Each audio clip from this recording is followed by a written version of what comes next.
Assalamualaikum warahmatullahi wabarakatuh, Ustaz. Okay, I want to ask you about what's your opinion about Islam and politics. In Akhirah, we will be asked about why we choose that leader.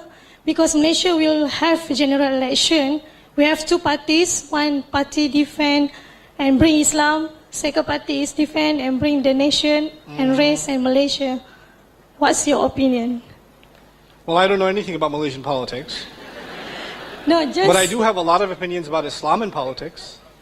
So I'll share that with you. Okay? Because I think it's a serious topic. You might not like what I say, but that's okay. Because I have a flight soon. No, I'm kidding. In my own studies, in my early studies of the Quran, I felt like there is a very deep connection between Islam and politics. I no longer believe that. I believe there is a relationship between Islam and politics, but the way that the Muslims talk about it is not very true to the text of the Quran. As a matter of fact, in my understanding, in the entire Quran, maybe one ayah is about governance. Maybe one. الَّذِينَ إِمَّكَّنَّاهُمْ فِي الْأَرْضِ. That's the only ayah. I don't see any other ayah in which directly governance is talked about. Ahkam of Allah, yes. Justice, yes. But then justice was being talked about in ayat at a time when Muslims had no government. As a matter of fact, even the way we think about implementing the ayat of Quran, I feel that we oversimplify things.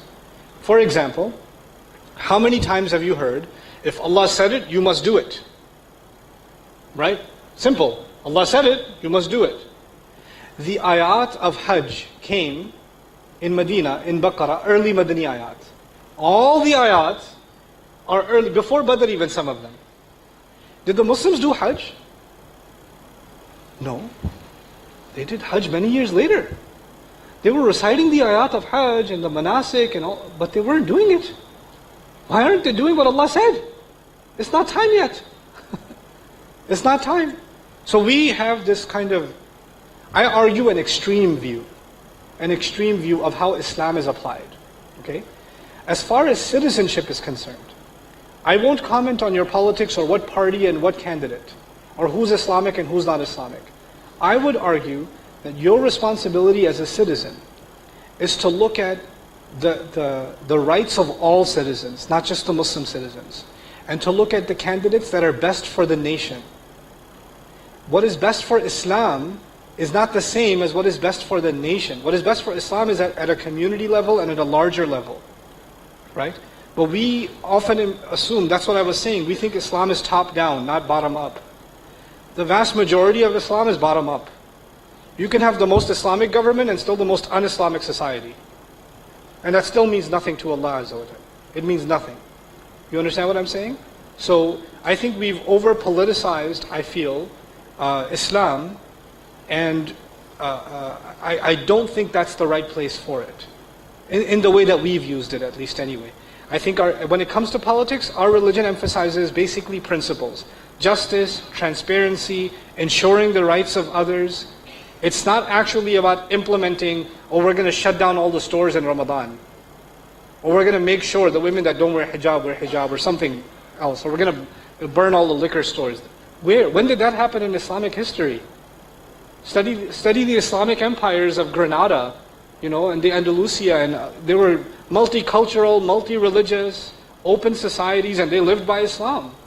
And they thrived. Some of the greatest civilizations of Islam were like that, right? And if some of the people today that talk about Islam were there, they would be like, astaghfirullah, astaghfirullah, astaghfirullah. That's all they would have been doing. We're far more, some of the people that claim Islam today are far more extreme than any time in our history. They're just far more extreme. So we need to get a better understanding of our own history, in my opinion. We don't have that. And we have to get a better understanding of where exactly does Islam and politics interplay. We feel like Islam and politics merge at every occasion. They don't. There are many parts of our life where Allah left us to make our choices. You tell me. I live in America, right? And when I vote, obviously I'm not insane, but I have to pick between two bad choices. I have to pick between insane and evil. I don't know which one to go with. Like, you know. But that I'm not going to make that choice as a Muslim. I have to make that choice as a citizen. You understand?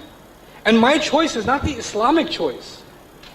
It's the choice based on my common sense. The same is true of you. You're not making an Islamic or un-Islamic choice. You're making a responsible choice as a citizen based on the information that you have.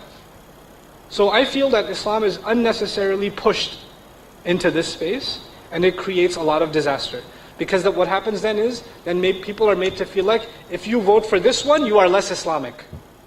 And if you vote for that one, you are more Islamic. And they're both Muslims. You know, that's just not the case. That's my view, sorry.